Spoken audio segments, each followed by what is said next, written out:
Somewhere, right now, someone is replaying a conversation from 3 years ago, word for word, scene for scene, like it happened 5 minutes ago. They're not obsessing, they're not broken, their brain is simply built differently.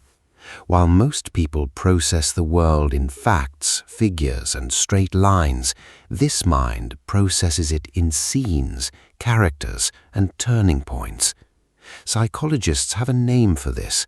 They call it narrative cognition, and it might explain why some people can't just get to the point, while others can't stop turning everything into a story. Ask a narrative thinker what happened at work today, and you won't get a summary, you'll get a plot. There was a villain, there was a moment of doubt, there was a twist nobody saw coming. Ask them to explain a spreadsheet, though, and suddenly the words disappear. This isn't a lack of intelligence, it's a different operating system running underneath the same skull. Psychologist Jerome Bruner discovered that humans think in 2 completely different modes. One mode looks for proof. It wants numbers, logic, cause and effect. The other mode looks for meaning, motive, emotion, and a reason things happen the way they did. Most of us shift between these 2 modes without even noticing, but some people live almost permanently inside the second one, the story mode. For them, a fact isn't real until it has a character attached to it. A statistic doesn't matter until someone tells them whose life it changed. Researcher Dan McAdams spent decades studying what he called the life story, the idea that human identity itself is built like a narrative, complete with a beginning, a struggle, and a redemption arc. Story-minded people don't just enjoy narratives, they think in them because their sense of self is built from them. Every memory becomes a scene, every relationship becomes a character arc, every failure becomes chapter 2 of something bigger. This is often shaped early by a childhood full of books, by a family that explained the world through anecdotes instead of instructions, or by a mind naturally wired towards imagination over pure calculation. But this gift comes with friction. In meetings, they get interrupted. Can you just skip to the point?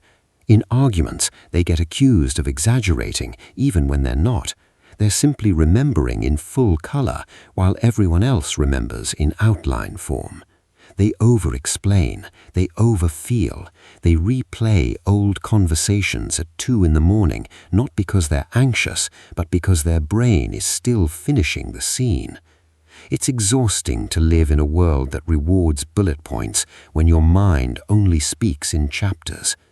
And yet, this is exactly why story-minded people are often the most persuasive people in the room. Behavioral scientists call it narrative transportation, when a story is powerful enough to make someone forget they're even being told one. Story-minded people do this instinctively. They don't sell facts, they sell meaning. They don't give directions, they give reasons to care. This is why the best teachers, therapists, and leaders are rarely the ones with the most data. They are the ones who can turn data into something you feel in your chest. So if you've ever been told you're too much or too deep for simply explaining how something made you feel, understand this. You're not broken. You're not overreacting. You're speaking a language that logic was never built to translate. If this described someone you know, or maybe described you, tell us in the comments which story you're still finishing.